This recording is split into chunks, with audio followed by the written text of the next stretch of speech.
मुंबईतील मीरा भाईंदरमधील आझाद नगरमध्ये आग लागल्याची घटना घडली।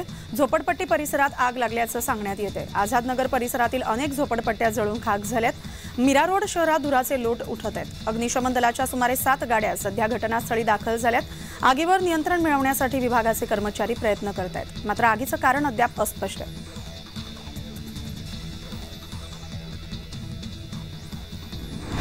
राज्य शासनाचा महाराष्ट्र वनभूषण पुरस्कार धुळ्यातील बारीपाडा येथील चैत्राम पवार यांना जाहीर झालाय। वनमंत्री सुधीर मुनगंटीवार यांनी याबाबतची घोषणा केली। 20 लाख रुपये, सन्मान चिन्ह आणि मानपत्र असं या पुरस्काराचं स्वरूप आहे। ओसाडपाड्याचं नंदनवन करणाऱ्या चैत्राम पवार यांच्या कामाचा वन विभागाकडून गौरव करण्यात आलाय। चंद्रपूर इथं आयोजित ताडोबा महोत्सवात 3 मार्च रोजी पवार यांना हा पुरस्कार प्रदान केला जाणार आहे।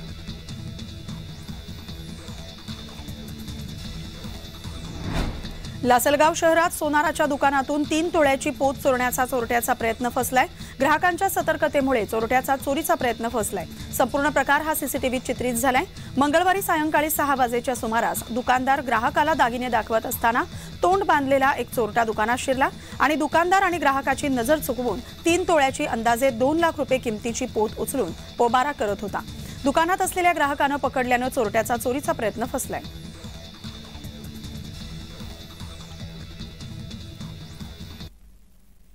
पंतप्रधान नरेंद्र मोदी आज यवतमाळ जिल्ह्याच्या दौऱ्यावर आहेत। पंतप्रधान मोदी हे यवतमाळ नागपूर मार्गावरील भारी इथं आयोजित महिला बचत गटाच्या कार्यक्रमाला उपस्थित राहणार आहेत। या कार्यक्रमात पंतप्रधान नरेंद्र मोदी हे 1.5 लाखांहून अधिक बचत गटाच्या महिलांना संबोधित करणार आहेत। या मेळाव्यासाठी भारी परिसरात जय्यत तयारी करण्यात आली। या मेळाव्याच्या सभास्थळी 45 एकरावर सभा मंडप उभारण्यात आले।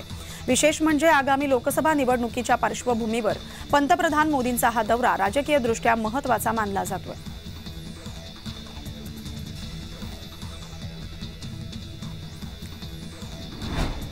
भारतीय रेल्वेने प्रवासी गाड्यांच्या तिकीट दरात मोठी कपात करण्याची घोषणा केली। त्यामुळे तिकीट दर कोरोना महामारी पूर्वीच्या पातळीवर आलेत। दैनंदिन प्रवाशांवरील आर्थिक भार आता कमी करणं हा यामागचा उद्देश आहे। या अंतर्गत रेल्वेच्या तिकीट दरात सुमारे 40 ते 50% घट झाली। त्यामुळे प्रवाशांच्या तिकिटामध्ये 10 ते 30 रुपयांची घट झाली। यापूर्वी प्रवाशांना पॅसेंजर गाड्यांमध्ये प्रवास करण्यासाठी एक्सप्रेस ट्रेनचं भाडं द्यावं लागत होतं।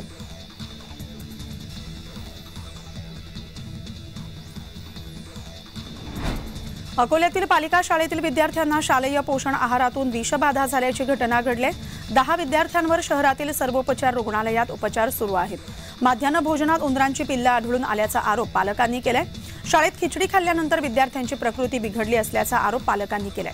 उपचार घेत असलेल्या सर्व विद्यार्थ्यांची प्रकृती स्थिर आहे। या संदर्भात संपूर्ण चौकशी करून ठेकेदारांवर कडक कारवाई करण्याची मागणी पालक करत आहेत।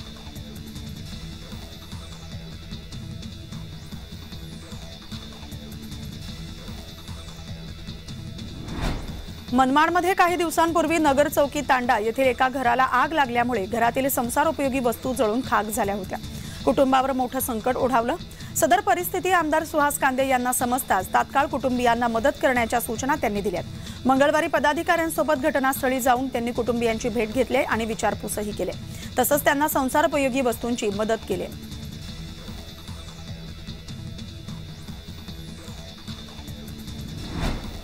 राज्यातील सर्व पशुधनाची सर्वंकष माहिती एका ठिकाणी उपलब्ध व्हावी, जेणेकरून संभाव्य साथीच्या रोगाचे अंदाज आणि त्या दृष्टीने करावयाच्या उपाययोजना यांचं नियोजन करणं, तसंच एखाद्या भागात उद्भवणारे आजार हे विचारात घेऊन उपाययोजना करून त्यायोगे पशु आणि पशुजन्य उत्पादनात वाढ करण्याच्या दृष्टीने राज्यातील सर्व पशुधनाच्या कानाला टोपण घालून त्यांची नोंदणी भरत पशुधन प्रणालीवर करणं हे बंधनकारक करण्यात येते।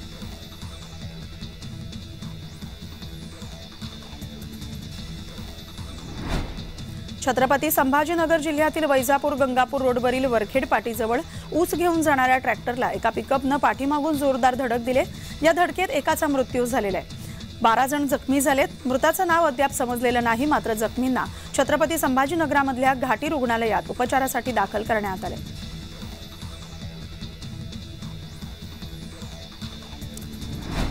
धुळे शहरासह तालुक्यातील वरखेडी, कुंडाणे, आरणी यासह इतर गावांना अवकाळी पावसाचा फटका बसलाय। रब्बीतील वेचणीला आलेल्या गव्हाचं पूर्णपणे नुकसान झालंय। वादळी वाऱ्यासह अवकाळी पावसाच्या हजेरीनं गहू आणि मका जमीनदोस्त झाले। शेतकऱ्यांनी तात्काळ पंचनामे करून आर्थिक मदतीची मागणी सरकारकडे केली।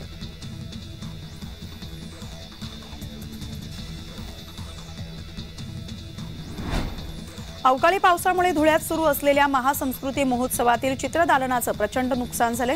जलरोधक मंडप नसल्यामुळे या ठिकाणची चित्र ही भिजलीत। पाऊस सुरू झाल्यानंतर प्रशासनातील कोणीही धावून आलेलं नाही। वेळीच मदत मिळाली असती तर लाख मोलाची चित्र ही भिजली नसती, अशी प्रतिक्रिया चित्रकारांनी व्यक्त केली। निवासी जिल्हाधिकाऱ्यांच्या समोर चित्रकारांनी संताप व्यक्त केलाय।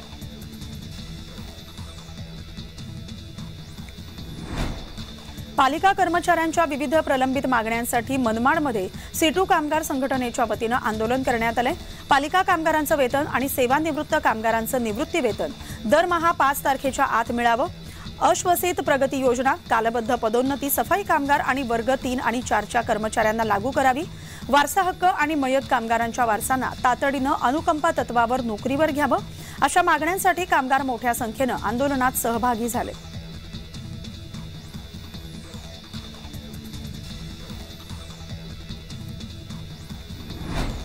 मराठी भाषा गौरव दिनाच्या शुभमुहूर्तावर तिकिटालय तिकीट बुकिंग ॲपचा शुभारंभ करण्यात आलाय।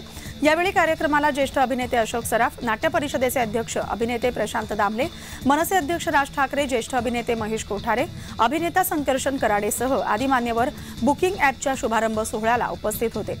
मनसे अध्यक्ष राज ठाकरे आणि ज्येष्ठ अभिनेते अशोक सराफ यांच्या हस्ते या बुकिंग ॲपचं लॉन्चिंग करण्यात आलं।